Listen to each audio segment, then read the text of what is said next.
Chibist Ambassador Werega Kawansu ete wani DJ Lolo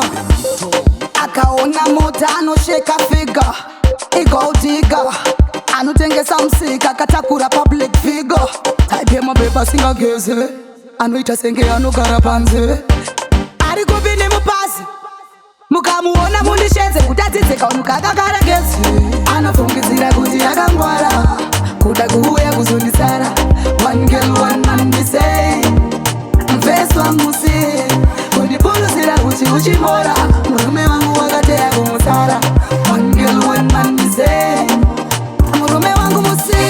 My dear, this man is taken, now make it clear Pana panda kutombo kuisafie Kana wakangwara wecha disappear Murume andikweretese, andichengetese Chimbo mubaone ndikuchekerese Mairake vakati ndimuchengetedze Saka softa zvako ita easy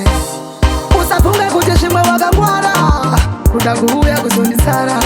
One girl one man me say Mfesu wangu musi Kundipuluzira uchimora Ambassador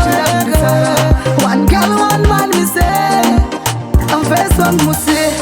Akaona mota anosheka figa Igo diga Anutengesa msika katakura public figure Type mabeba singa geze Anuita senge anugara panze Ari kubini mupasi Mukamuona mundisheze kutatizeka unukakakara geze Anafungizira kuti yakangwara Kuda kuhuya kuzundisara One girl one man me say Mfesu wangu musi Kundipuluzira uchimora Murume wangu wakatea kumusara One girl one man me say Murume wangu musi My dear, this man is taken, now make it clear Pana panda kutombo kuisafie Kana wakangwara wecha disappear Murume andikweretese, andichengetese Chimbo mubaone ndikuchekerese Mairake vakati ndimuchengetedze Saka softa zvako ita easy Usafunge kuti zvimwe wakangwara Kuda kuuya kuzondisara One girl one man me say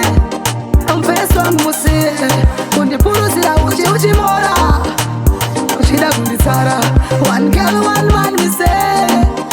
Mfesu wangu musi